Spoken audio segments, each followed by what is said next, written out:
So, you are asking, why does the United States Senator from Vermont come to Mingo County, right?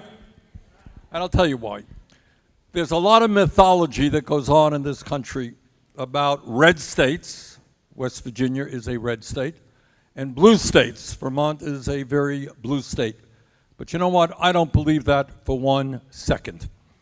I think that whether you're in rural West Virginia or in Burlington, Vermont, you got the same exact issues. And I think we don't let people divide us up. We got to come together to fight for all of us.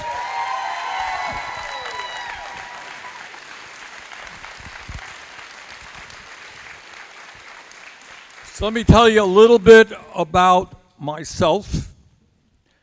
I was born a few years ago in Brooklyn, New York. My dad came from Poland without a nickel in his pocket, and he worked hard his whole life, never made any money. We weren't poor, we just never had any money.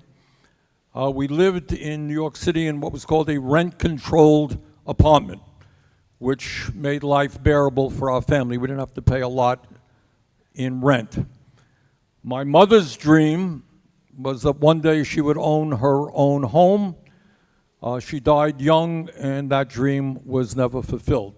And what I learned growing up in a working class family, I learned, and again, we were not terribly poor, we always ate and everything, but I learned about the stress that exists in a home where every day people are worried about money, and my mom and my dad would argue about this and that, and often it had to do with money. And that was a lesson that I grew up with and something that I have never forgotten. So that's kind of who I am.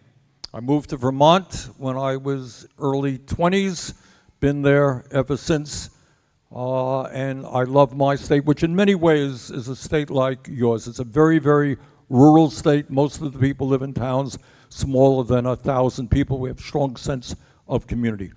And I go around the state and I do meetings exactly like this, often smaller, just to hear what's on people's minds, and we talk about how we go forward. All right, here's what my politics is about. We live ostensibly in the wealthiest nation in the history of the world.